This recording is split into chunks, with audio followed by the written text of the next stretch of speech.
This is Dan Schneider. On this Dan Schneider video interview, the subject is Vivian Maier, the street photographer who became a sensation about a decade ago. I have Josh Timko and Graham Williams who will be discussing her work and life. The subject is American street photographer Vivian Maier. About a decade and a half ago, her work was discovered, about to be thrown away.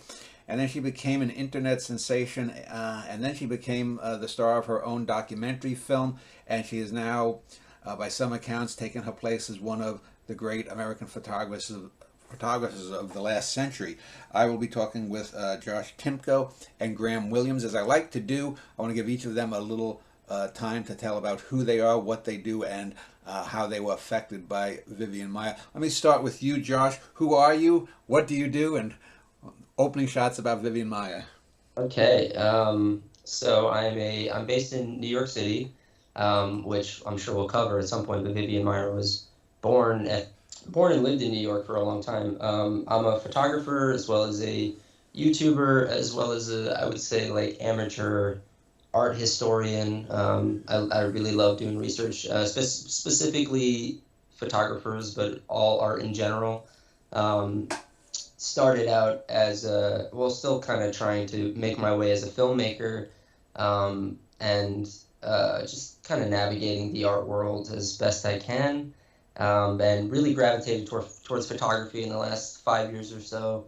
Um, yeah, don't really have much else to say. So let's move on. Well, what was your introduction to Maya? Was it from the original postings by Maloof, John Maloof, who found her stuff, one of the people who found her stuff 15 years ago, or was it after seeing a documentary or something?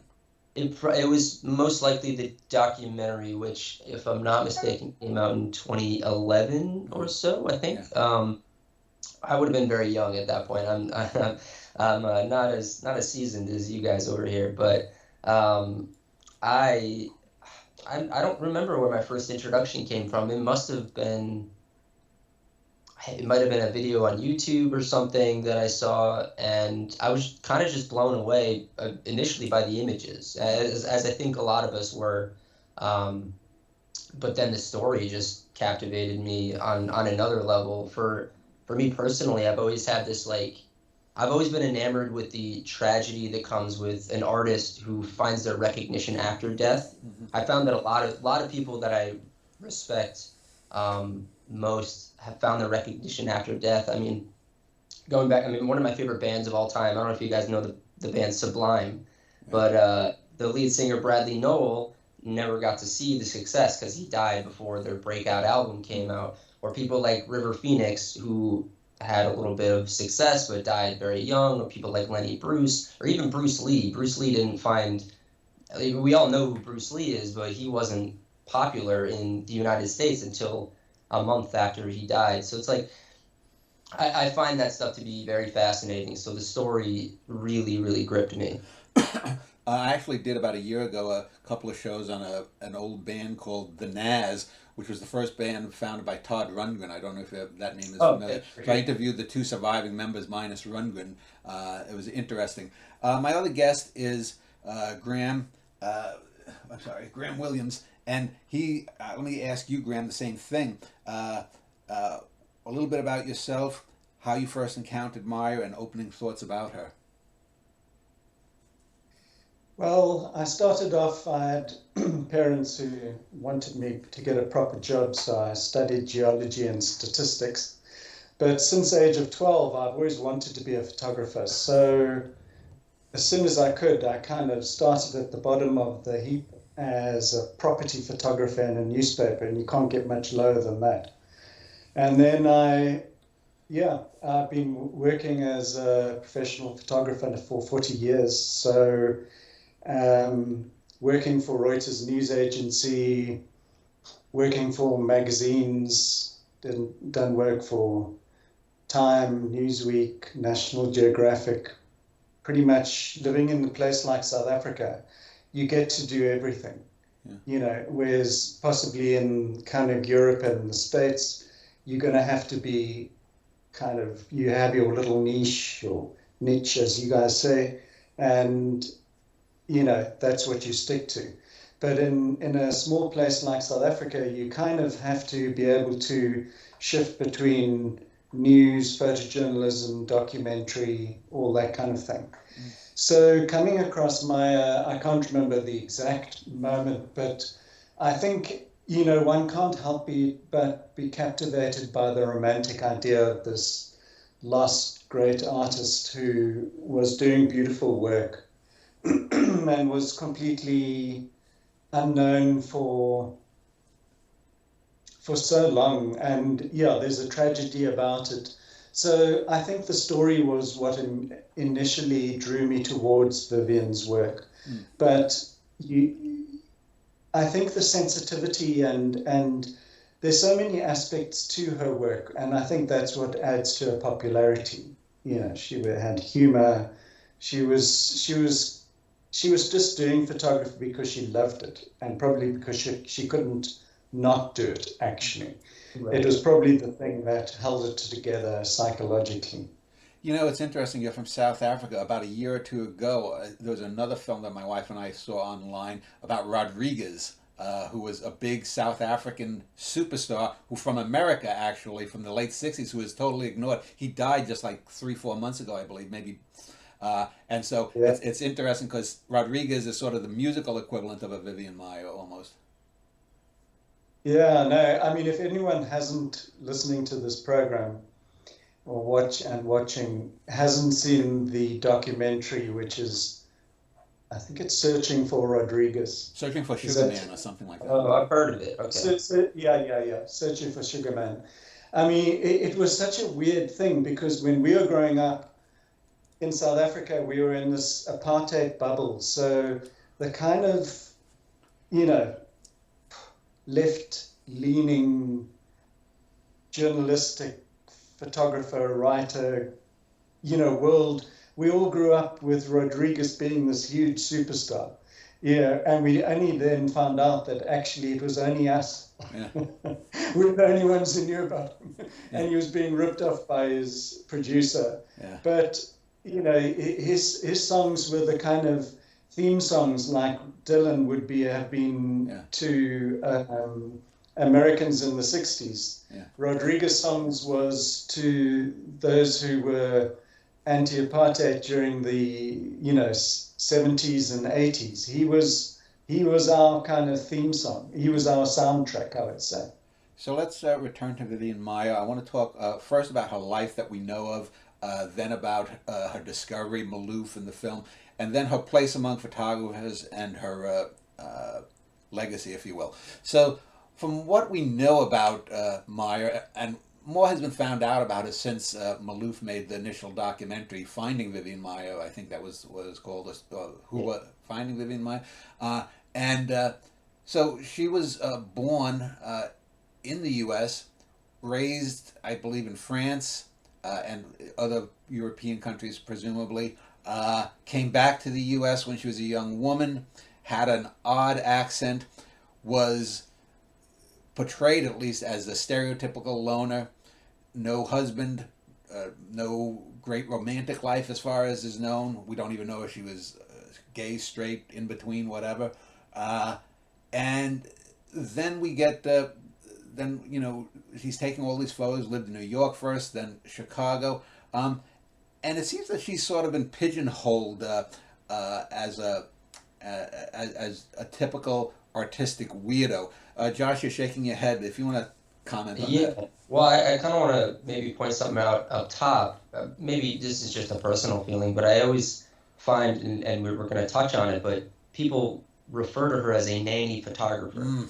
And I find that to be a misnomer. I think that she was a photographer nanny. I think that above all else, she loved taking photographs. Even when she was nannying, I mean, she was taking the children she was nannying out on these walks and photographing them. So I definitely want to put that out there, that idea out there, that I think that I think that she's a much more complicated woman than just like a weirdo who, was taking photos and was also nannying on the set. I think that she really had a passion for it, and we'll get into it later on. But My yeah, wife said I put that. yesterday. My wife said yesterday regarding because she'd recently rewatched the Maloof documentary. Hmm. Someone there, an older man, said something like, "Why is this nanny taking all these photos?" And it's like, what do you expect? That's what a photographer does. A photographer has to make money. If she, you know, Graham, what is your take on Maier and her early years? Because it seems to me one of the biggest misconceptions is that she wasn't trying to get her work viewed. This is what you get from the documentary. But in recent years, I think they found letters where she was sending off to galleries and news services and such. And so, like many other artists of value, the people in that era who were the so-called experts devalued her and didn't see the worth. Yeah, it's possible she actually wasn't doing her best work at the time she was seeking recognition or some kind of foothold. So I remember when part of my research for a YouTube program I did on her, I looked at how she initially approached a kind of career in photography, and initially she was looking to take postcard pictures, pretty pictures really, of probably, tourist spots or something. And so probably she wasn't doing her most interesting work when she was in that stage of trying to get a foothold. So it's possible she had the odd decent picture, but probably it was only when she kind of started doing the work in a more isolated way was she able to find that self-expression which we now are familiar with. Josh, she used a Rolleiflex, the kind of camera where you have to look down, and a lot of people have said that's sort of the distinctive Maier portrait photo, at least of people, where there's almost I don't know, maybe a 20-degree angle looking up at them. What do you know about that particular camera versus other cameras? Well, one, you're shooting square format, which is sort of an interesting little. You're looking at the world in a different aspect ratio than if you were looking at, through a 35 millimeter camera. You're not necessarily getting a full frame. But beyond that, I think that in relation to her work and how it affected the photographs, it's a very disarming camera. And also, I wasn't around in the 50s and 60s, but from what I hear, that people were a little bit more ready and willing to be photographed in that day if you just approach them. But at the same time, you have the ability to sort of be inconspicuous. You're not putting a camera up to your face, and it's, I don't know. Like I said, it's disarming to whoever the subject is being photographed. It's also one thing, I don't know if we've touched upon it, but for all the accounts that I've heard, she was completely self-taught, which is interesting that she was untrained and yet she was getting images out of the Rolleiflex that were expertly composed and expertly exposed, because it isn't necessarily an easy thing, even in today's modern world where you have the internet, to just pick up a Rolleiflex. And I know that she wasn't great right out of the gate, but she had her learning curve. But I think it's incredible that she was self-taught as far as we know. Graham, let's talk about she's most famous, I guess, for the black and white photos from the 50s and 60s, but she also did color. Talk to me about black and white Maier versus color Maier. What were differences? How did she grow or change, if at all, in the switch over? And did she ever go back to black and white that we know of after doing color? I'll just also follow up first on the camera idea. I mean, I think it's a perfect camera, the Rolleiflex, looking down for an introvert, because you've got, you're not doing a Gary Winogrand in your face. It's very subtle, and you can get that odd moment without someone actually looking you in the eye. So I think she really was able to kind of develop herself and probably come out of her shell through being able to use that Rolleiflex camera. I have to say, like for me, the black and white work, it's a strange thing, because when you're starting to photograph, it doesn't necessarily mean that you're going to change all that much when you move from black and white to color. But I prefer, I think, her black and white work overall. But I don't think for her it was probably such a big move. I don't see some people, when they move from black and white to color, their whole style changes. And you become more aware of color as a tool in order to communicate. But you don't necessarily, she didn't, for me, change her whole style and approach to photography. So I think it was more an organic thing. So she went through a 30-plus year period, 40-year period maybe, where she moved around from New York to Chicago, working for different families for a few years here. I think the longest was maybe about 12, 15 years that she was with one family. And at least in the Maloof documentary, you get the idea of her as this sort of, I think someone said she's sort of a demented, what was the Julie Andrews character, Mary Poppins, sort of a demented Mary Poppins with a photo. Don't go into my room. I need a lock on my room. And you again get this playing into the stereotype of her as this just magnificent weirdo. Well, sorry, I'm just going to butt in there, Josh, because she was a bit of a weirdo. It does. There was a sort of sense that she had a really troubled childhood. And part of that feeling of insecurity that she attained or picked up during her childhood led her to be collecting items. You often find older people collecting newspapers. And and so she, like, her rooms were packed, person height with newspapers, and it's almost how she kind of dealt with her pictures. They were just, I'm going to collect pictures, I'm not that desperate. She probably moved away from completely, that I'm going to be a famous photographer, to I'm just going to collect pictures like I collect newspapers. Yeah.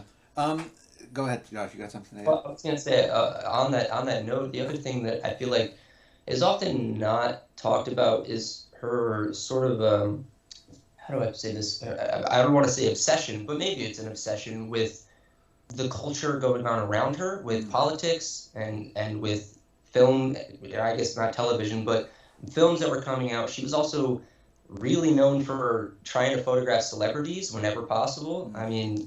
There are accounts of her photographing Cary Grant and Richard Nixon, even some other, Eleanor Roosevelt, I think. She made it a point to show up to movie premieres and big events that were happening, whether they were like political rallies. She also the 1968 Democratic Convention she was at during. Right, and also, oddly enough, based on my research, she didn't have any journalistic credentials, but she was somehow getting up close and personal with a lot of these things, getting even beyond the barriers. So she was someone who, for as introverted as she was very, I don't want to say confrontational, but she was very intent on getting the photograph, wherever she was. And there was even, she did a lot of traveling, which is something I think we'll talk about eventually, but she was traveling to Canada. She spent a great deal of time in Los Angeles. And before, I think it was in 1959, she went on a world tour, so to speak. So, we can talk about that in a bit. Yeah, well, let's talk about it now. In the movie, I think she goes to the Middle East. She went to South America, I believe, parts of East Asia. I don't know if Sub-Saharan Africa, maybe she did. But she was someone who was that free spirit. She knew what she wanted, it seemed, and went for it. Graham, do you have any comment on her itinerancy? Well, I think it's sort of, her photographs tell you a lot about, like as with all photographers, the photographs say a lot about the person. And you can see from her inquisitive nature, the way she looks at her subjects, and she's looking for humor and interest on a whole lot of levels. So I don't know, I'm sure she read widely and understood what was going on in the world. And I think you can't take those kind of photographs unless you're a kind of seeker of aliveness and what's going on in the world. So for me, I'm not surprised that she wanted to travel and to experience things, because that's what she was doing all the time. Your average person just wouldn't have got their act together to take the camera when she had to take her kids, the kids that she was looking after, to some, on a walk around town or whatever. She was really driven by something within her to discover the world around her. And so traveling, I think, was just the next step. Josh, comments about her traveling? Well, I've let's see. What I think is so interesting, going back to, I always come back to sort of the mythology of her as being this introvert. And when I think of, I just feel like there maybe are a lot of misconceptions. I think when it comes to the story of Vivian Maier, let's see, how do I put this? There are more questions than there are answers, and I know that, like, we're here to talk about what we quote unquote know of Vivian Maier, but all we could really give are opinions and speculation. But I think that she was a lot more outgoing. It takes a certain type of person to spend the amount of money she did and go on a tour of the world and go to Egypt and her photos from Egypt. I don't know if you have seen them, but yeah, they're just as spectacular as anything she was making in New York or Chicago. And also, she was self-financing all of this stuff. She wasn't getting grants. She wasn't in any sort of fellowship. I know Gary Winogrand and Diane Arbus were getting Guggenheim fellowships, and they were getting paid to take the photos that they were taking. But by the time she went on her worldwide trip, she had, I think, 3 Rolleiflexes, and some other 35 millimeter cameras. I think she had a Leica at one point. So she was buying all of this gear, all of the supplies from the money that she was making nannying. And I just think that takes a certain type of person. And I think later on we'll talk about what her intentions were. I know we touched on it a little bit, but that's one of the biggest head scratchers to me, is what was all of this for? Was it purely for the love of taking photos or collecting memories? Was it an obsessive compulsive thing? Or was there some sort of greater intention there? Well, some of her photos, not of people. Oh, go ahead. Go ahead, Graham. No, I was just going to follow up on that. I mean, what's your hunch on that, Josh? Oh, sorry, say that again? What's your hunch about what drove her? My hunch, and purely, I guess, I don't know, there's a lot of conflicting stories out there. I think I read that she was putting together a package of photographs of prints to, let's see, I think I had it written down. She was printing like 11 by 14 prints and putting them into a spiral bound portfolio. And typically a portfolio like that is something that you would submit for exhibition opportunities or for employment. And I can't imagine why she would be doing that for any other reason other than maybe just to look at her work. But based on a lot of the accounts, even in the documentary, which I have my problems with, you hear a lot of, I think there was that one interview with her friend later in her later years, that said that she wouldn't let anyone see her photographs. She wouldn't let anyone see her photography, and she would have hated the fact that we're having this conversation right now. And I say bullshit to that. I mean, you're an artist. It's communication. She wanted people to. That's a non-artist saying that kind of thing. I tend to agree with you there. I think so. Let me But it's also possible that, I mean, yeah, this is all speculation, but if she did have that sort of mental disorder, disease, where over time she got more and more kind of OCD and overprotective, possibly she just closed down more and more as she got older, and that's what led to her not bothering to even develop a lot of her films. So, I mean, it's quite possible she was far more open at the beginning and was doing all those things because she was actually motivated and she had ambitions, but possibly over time those changed. So there's probably not one Vivian Maier. She changed during the time that she was photographing, perhaps.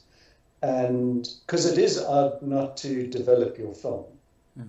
That is odd. And to never print after a certain time, well, not never, but very seldom. So, before we move on to talk about the end of her life and whatnot, I do want to talk about that worldwide trip because I saw a 40 or 50-minute YouTube video essay or something about her a few months ago, which inspired me to come back to her and do this show. And it was a female photographer. I forget. I tried to get her for the show, but she wasn't interested. But she was interested in the life of the artist. And on that worldwide trip, what I found interesting was I think Maier was equally adept at landscapes and also taking pictures from afar.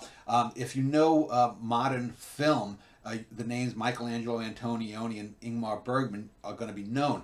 Bergman was someone who would often push the camera right into someone's face. And that's the Maier that we know 98% of the time. But there are those shots of Antonioni where it pulls back and you see human beings as sort of almost microbes on a landscape. And in some of these shots that she was taken from around the world, and two stick out the most to me.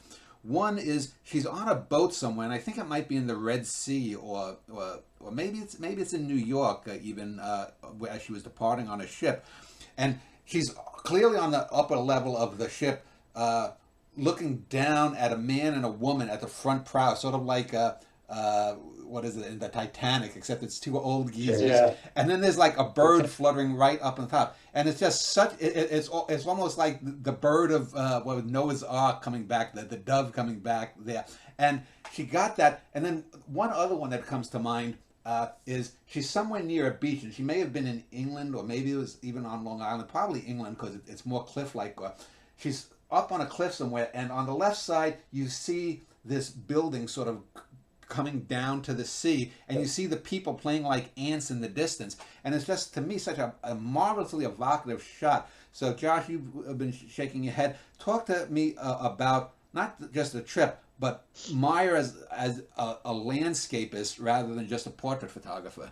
Yeah, I mean, there is like like I said, she was self-taught as far as we know. I mean, she may have been influenced by certain things, which we could talk about later, but there is a sort of formalism that comes along with with all of her photography, and it's all very deliberate. I know both of those photos you're talking about, and specifically also the one on the boat. That one fascinates me most because of the timing of it. I think the man's looking up right at this certain angle, and it kind of it just, I don't have it right here in front of me, but from what I remember, and where it's one of those moments that kind of is reminiscent of like Cartier-Bresson's decisive moment. You have to wait for that exact moment, but also seems like I don't know if she was sitting there waiting to take that photo or if she was deliberately composing it. And a lot of her photos kind of walk that fine line of like,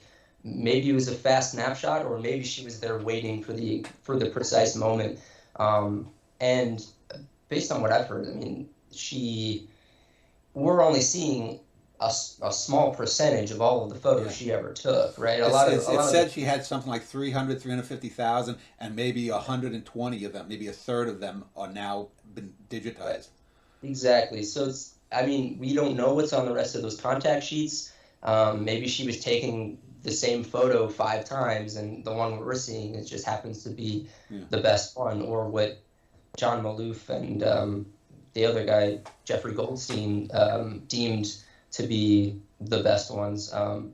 But yeah, you are right in that her landscape work is just as interesting and just as professional almost as her street photography or of her portrait work. Yeah, and one of the portrait works too that was in that documentary that I had not in the YouTube video that I hadn't seen in the documentary online is now a fairly well known one. There's a guy. He looks like a hard hat. Maybe he's in an undershirt, and he's holding something, his arm out towards Maier, the camera, and so you get that almost comic book cover like effect of like Superman punching through, you know, she wasn't just a one note. That's what I'm trying to get at. Graham, what is your take about Maier in the non-human field, her larger portraitures, landscape rather?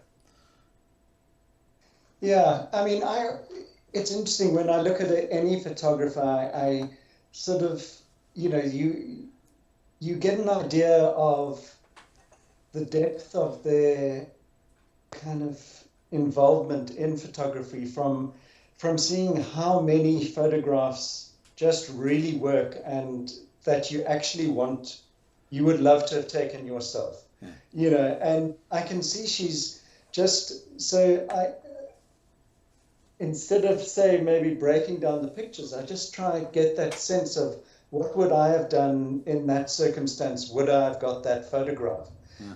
And the only way you could have got those photographs is, first of all, having a really deep visual literacy. So she must have consumed a lot of photography from other people in order to understand the options that were available to her, because she was incredibly sophisticated in some ways. Yeah.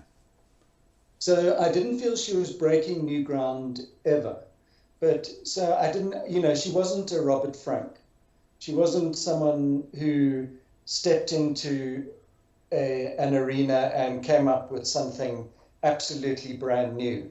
But given what was happening in the world of photography at the time, she was sucking in all that information and understanding of visual language. And I think the fact she was able to apply it on the people and non-people front, she was able to, you can't do that without a lot of knowledge about photography. You know, even if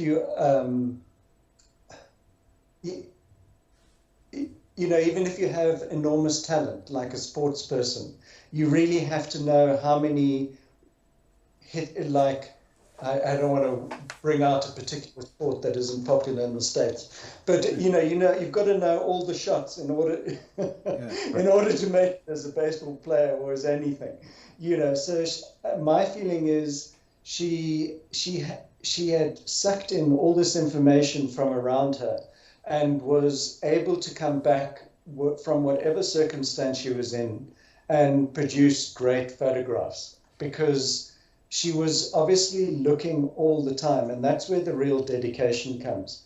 You know, that shot you're talking about of you know, the Kate Winslet DiCaprio shot, you know, she must have been watching them. Yeah. She must have got them in her vision and just waited and waited, and maybe she took a frame here and a frame there.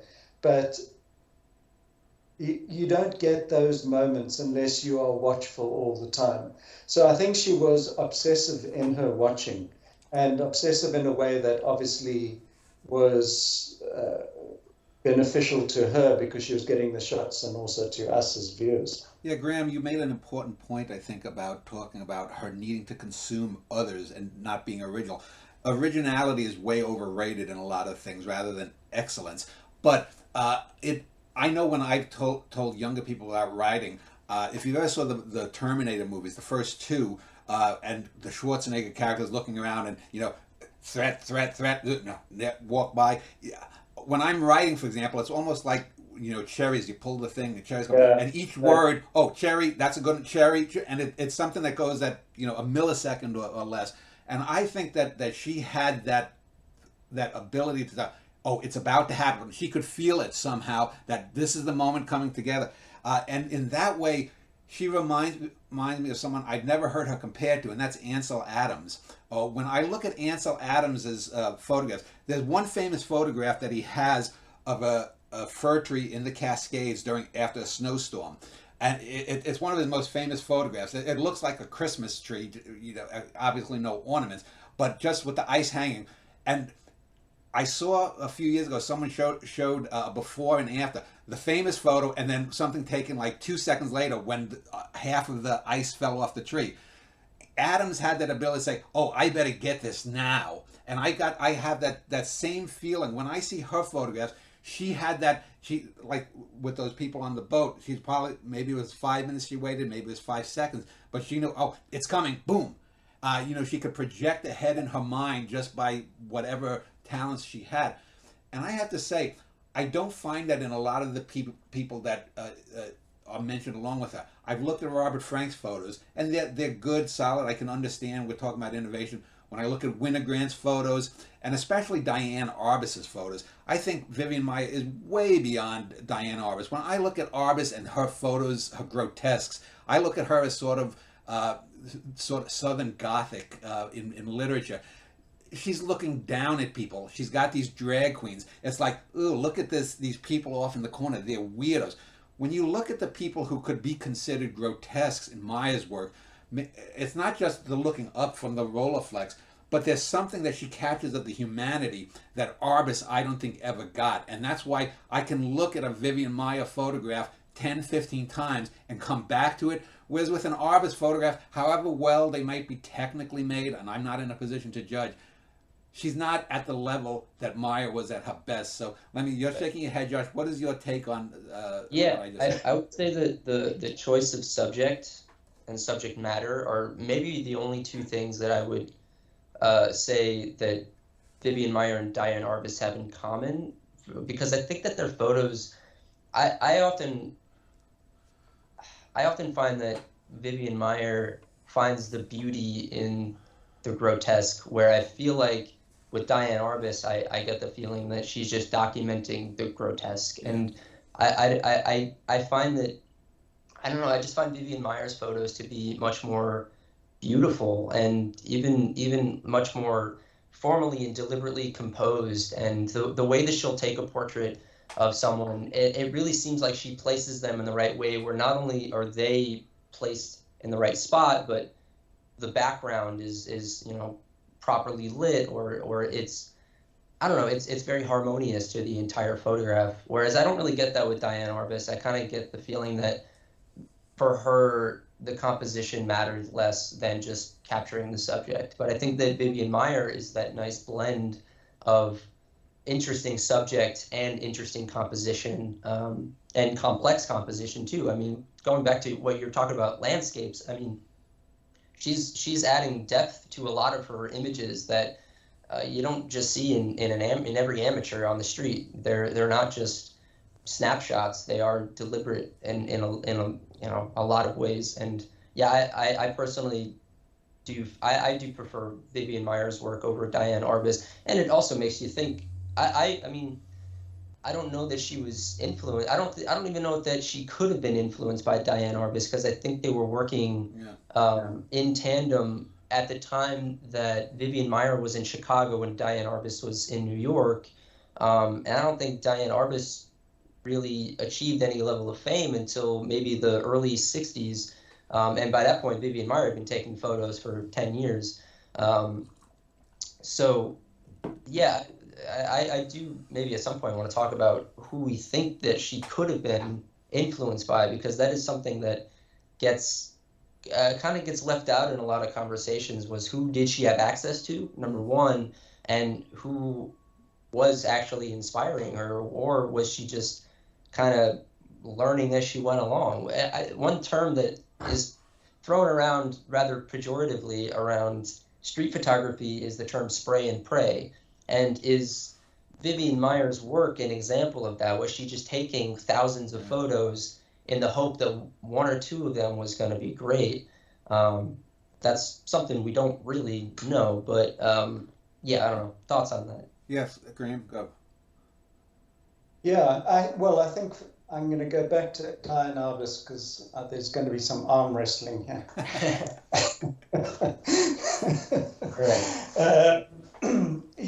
I mean, looking at Vivian Maier's contact sheets, you get a sense that she was working. So I don't think from the, I haven't seen, I've seen probably 20 contact sheets. So what do I know? But from what I've seen, there's no sense that she was just spraying, left and right. She was definitely like a predator almost, but a predator in a nice way. And because you could see she was working towards her shot, like that one we were talking about on the boat. She couldn't have got that moment unless she had already thought, potential. Yeah. I see form in the photograph, and this couple are adding a nice little cameo. Yeah. But so, in the comparison with Diane Arbus, I do think that's real apples and oranges, because Diane Arbus was a predator in a different way. And as I said, like, Maier was a nice predator. She made people look nice. And Diane Arbus was coming from more of a position of a conceptual sense of how she was going to portray people. So I don't think there's even, they don't play the same game on the same field. They're playing very different games. It's a bit like comparing, Enid Blyton with Roald Dahl. I don't know if you're familiar with those children's writers. One's dark and twisty, and the other's. Or C.S. Lewis and J.R.R. Tolkien is a good comparison too. Yeah, that's probably a better one. You could say I prefer one to the other, but not necessarily one is better than the other. So let's talk about her last years, and I want to make a comparison to another artist that exploded after his work was discovered.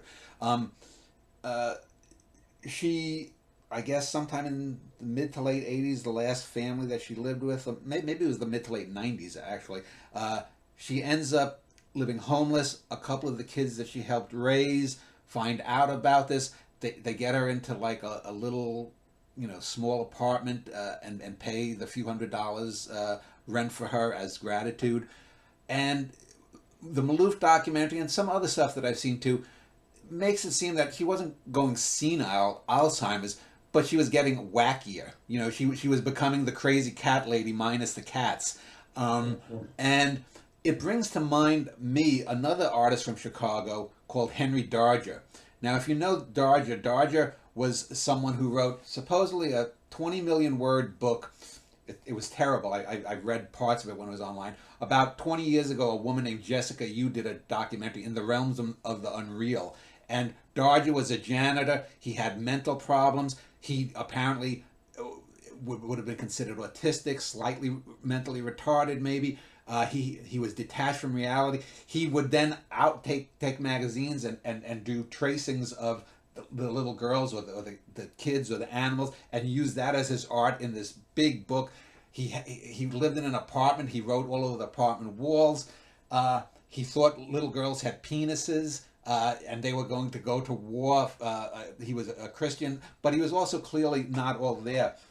Now the difference is that Maier was a far greater artist. I mean, whereas Darger wasn't. But there's an example where I think it's bad that Darger's stuff, which wasn't really original, was just the product of a bad mind, was foisted. And this documentary is a good documentary, but it to me, it's what I've always called a vanity documentary. Someone finds something interesting. My Uncle Sal had this story about World War II. Let's do a documentary on it, even though it's not particularly interesting.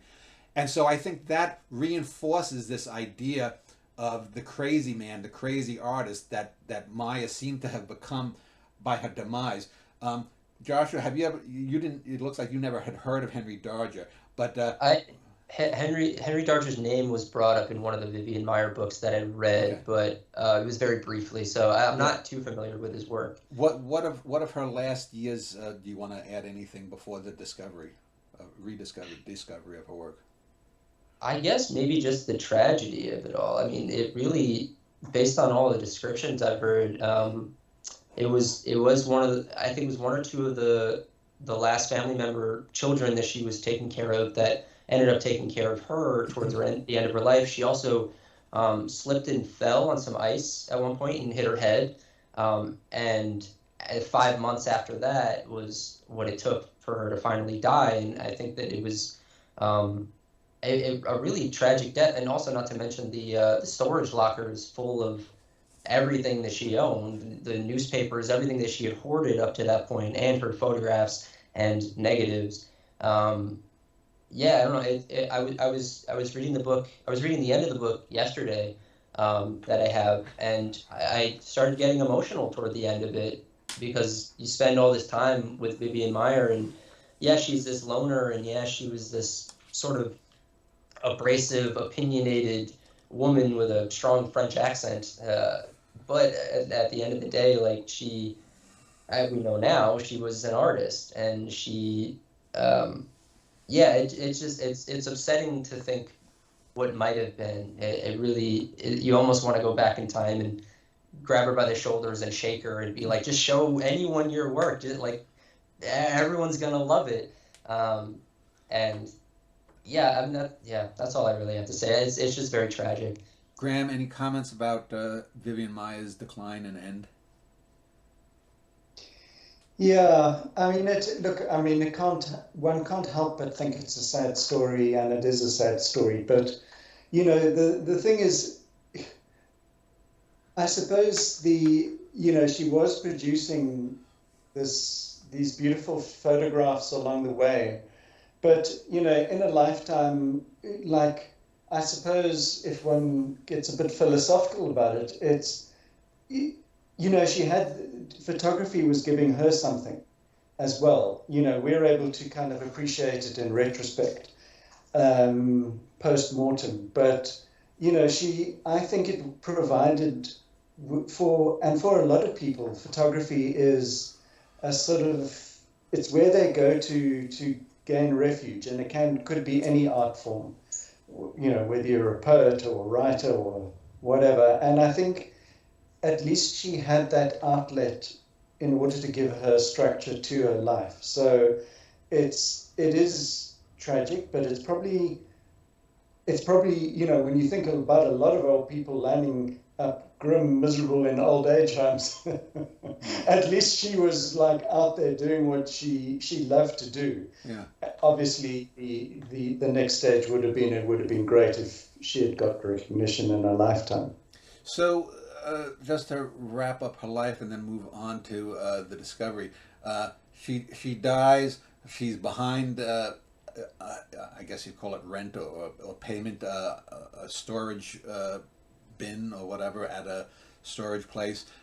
She has God knows how many foot lockers and other boxes filled with stuff. They're going to be sold off to the highest bidder at, I guess they do this 2 or 3 times a year when people abandon stuff at their lockers. And Maloof then buys. I think he bought something like 100,000 initially. 5 or 6 other people bought other stuff. Maloof finds this stuff. He's in shock at how good it is. He tries sending stuff around. He ends up doing this documentary. He ends up also becoming, I guess, the main. There were 5 or 6 people, but he's the main guy. He bought up some of the photos that the other people had bought, and now Vivian Maier is sort of like Vivian Maier Inc. posthumously, and. Yeah.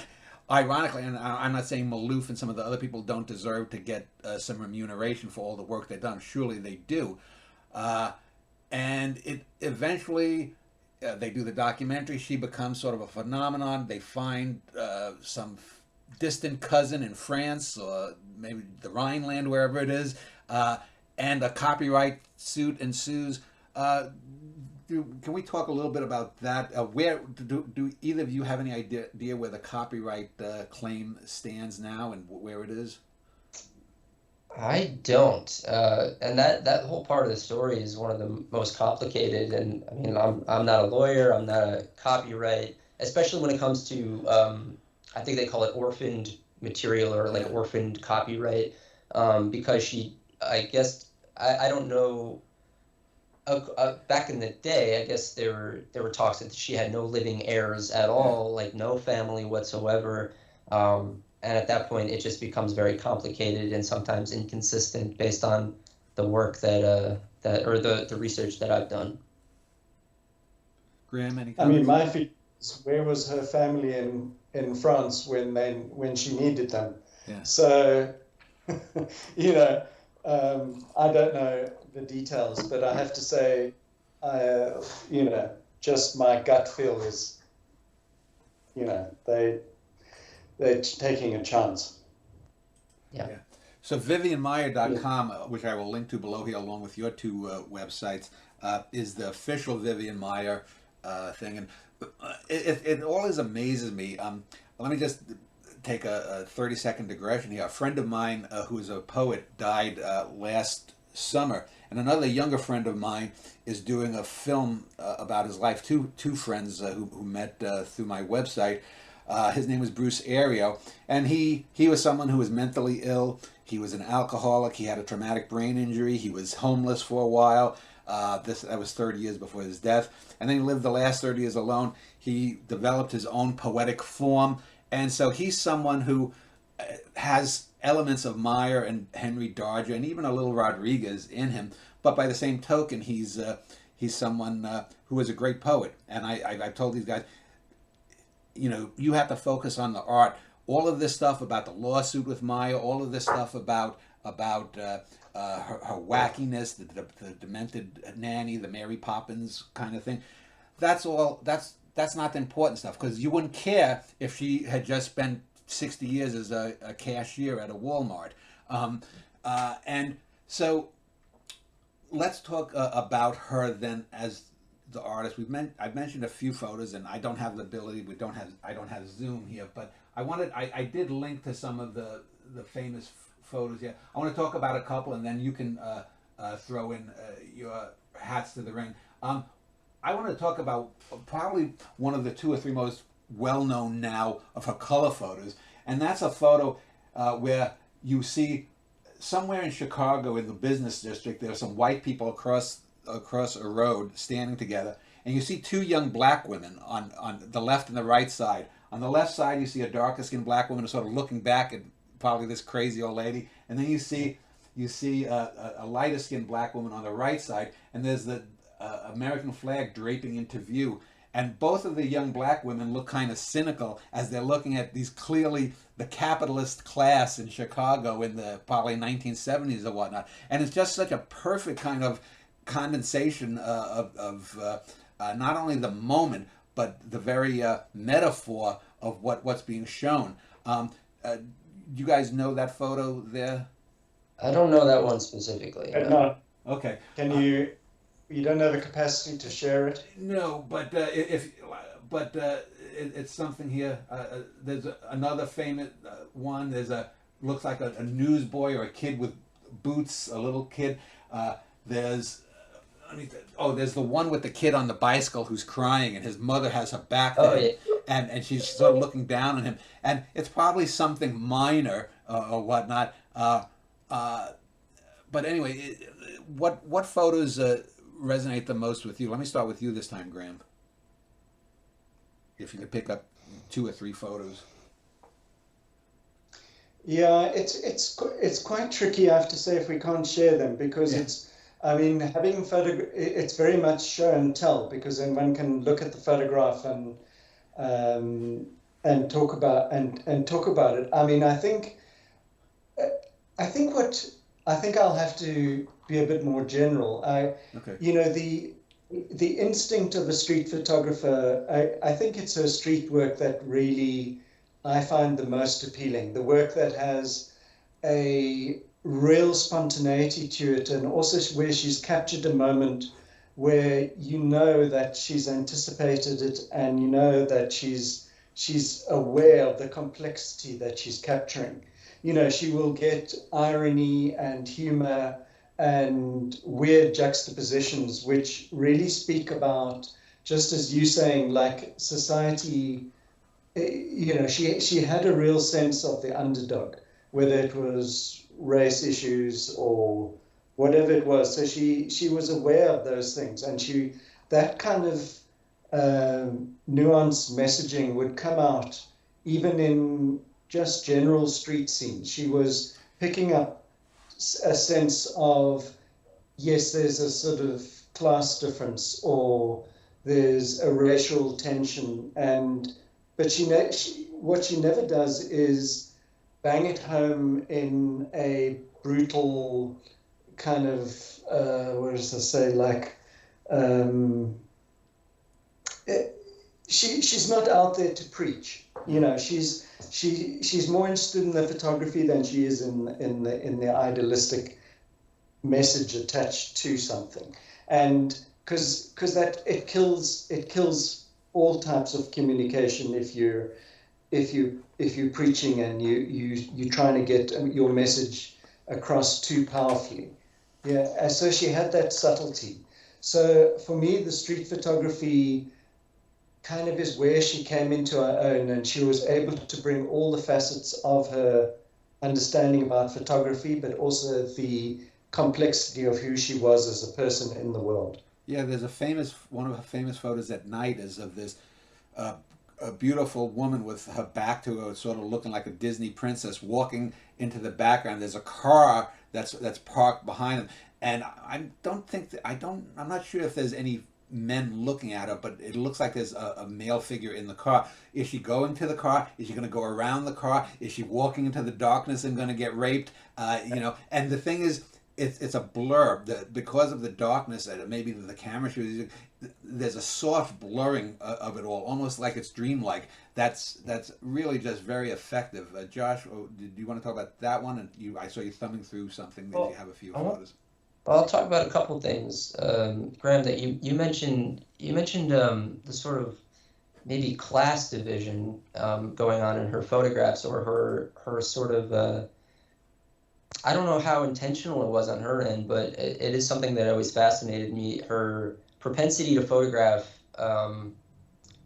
people who may have been homeless, or people who are down and out, or drunks in the street, which are just like sort of fascinating compositional figures on their own, or just subjects on their own.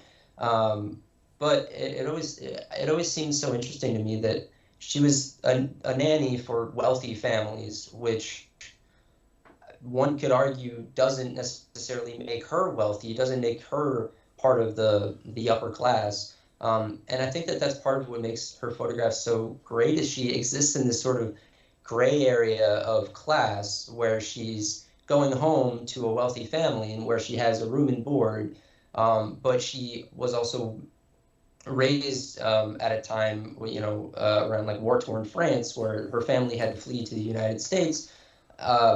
So she maybe has that, I don't know, she exists somewhere in the middle there. And I think that a lot of interesting. It's a limbo observer state.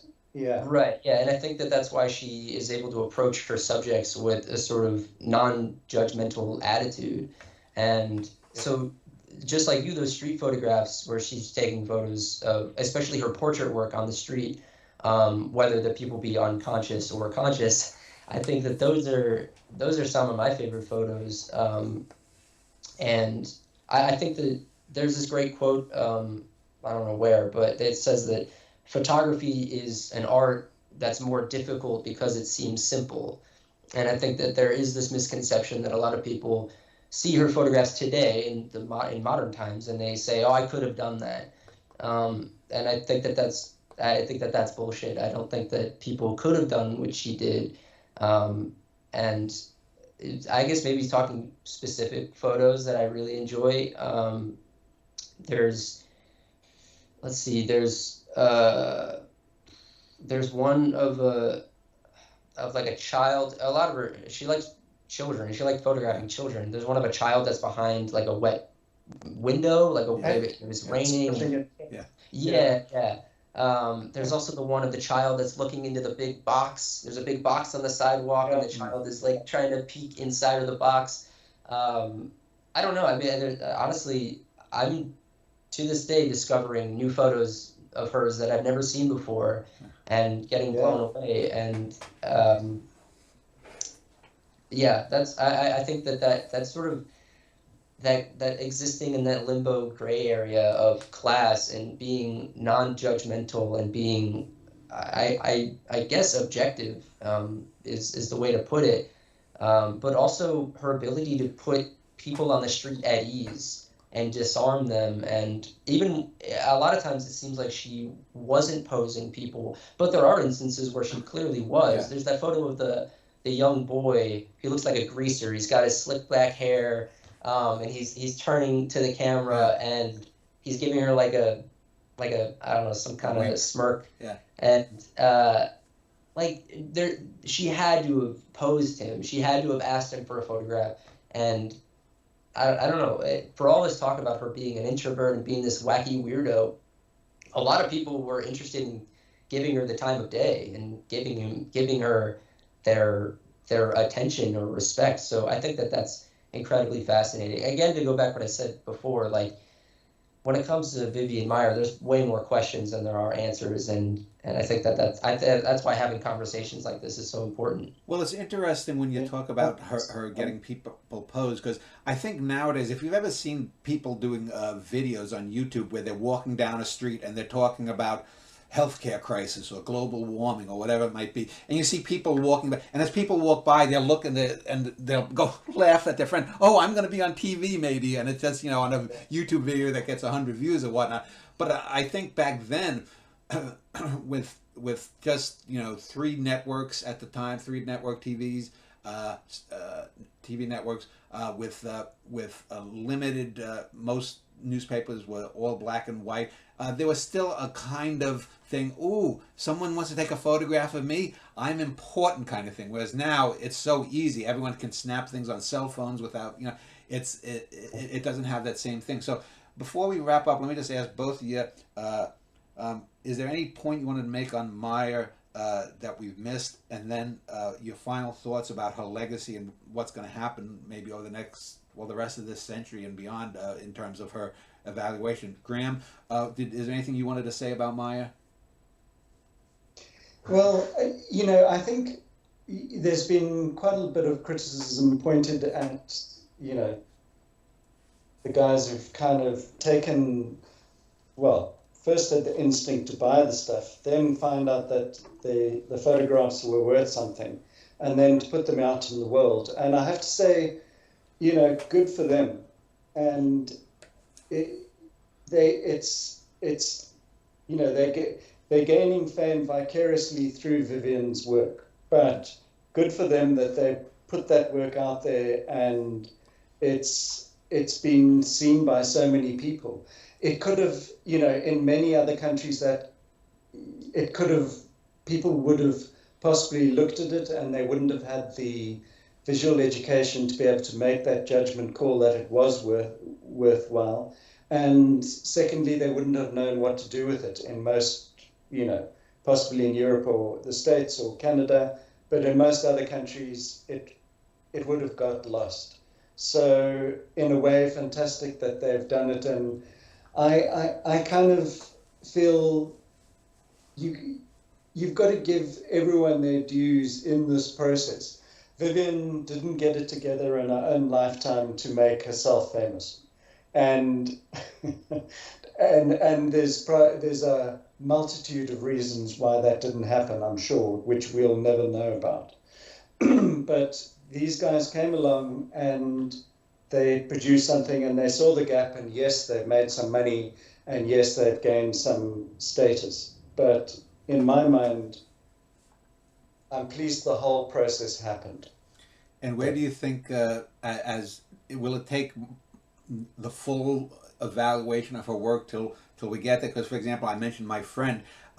He probably has poems that were missing. He was like a lot of people, pack rats, and after he died, his family might have accidentally thrown away some of his poems. And it's much harder to judge a good poem than it is a good photograph.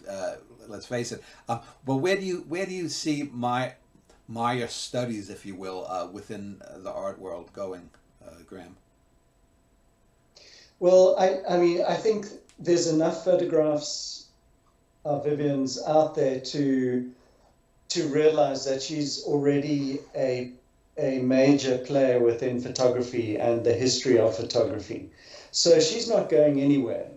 I think the only thing that can happen is that her status will rise, you know, because you've probably got a few people editing her work up to now, but as we all know, you know, you put another editor in there and you can produce a whole different body of work. Yeah. And so I think there's because of the depth of what there is available for researchers and curators to look at, I think there's going to be more and more come out but I can only think her status is going to rise rather than, you know, I don't think interest will be lost in her work. Josh, anything that you wanted to say that you think we've missed, and what is your assessment or what is your prediction of how she's going to be critically viewed as years go on? Well, one of the things that I guess I would mention, Graham, I'm with you about if I had to choose between this work never being shown and what we have today, which is these guys profiting off of Vivian Maier's work, or even to another extent, like editing her work. I don't know if they're doing any cropping or, you know, but there are certain decisions are being made in the printing process, in the scanning process that Vivian Maier might not have agreed with. I think whether given those two options, to not have that or to have that, I would totally have that. I think the fact that we have her work is, it does a great service, not only to the art world, but even the mainstream. I think that there's a certain point where I think if you had asked any person who wasn't a photographer or wasn't invested in the art or photography world, if you would ask them name a photographer, they might name Ansel Adams first, or I don't know, but they might know who Vivian Maier is. And I think the documentary had a big part in that too. So Vivian Maier bursting into the mainstream, I think, did wonderful things for specifically photography. I obviously don't have any numbers on this, but I wonder how many Rolleiflexes were bought after the Vivian Maier documentary came out. You know, it's like, and being like a lover of film photography specifically, I'm just immersed in the community and I don't know, it has a resurgence that's going on right now. I'm not going to say that it's because of Vivian Maier, but my point is that a lot of story elements had to line up perfectly in order for Vivian Maier's work to be shown on a global stage. I actually also just found out that documentary Finding Vivian Maier was nominated for an Academy Award, and like that's it's incredible that it was able to get that recognition. Do I think it deserved it? I don't know. I don't know if it's the best made documentary, but the fact that it's being spoken of in the mainstream and that she's being spoken of in the mainstream, I think is something that is incredibly important. And to answer your other question about how I think she'll be viewed in the future, I think that I'm hoping, and I don't think it's going to happen, but I'm hoping that the story gets eclipsed by the work itself. And I don't know that that's ever going to happen. I think that forever Vivian Maier is going to be linked to how she was discovered. And that isn't a bad thing in terms of people coming to appreciate and recognize her work, because maybe otherwise they might not know who she is.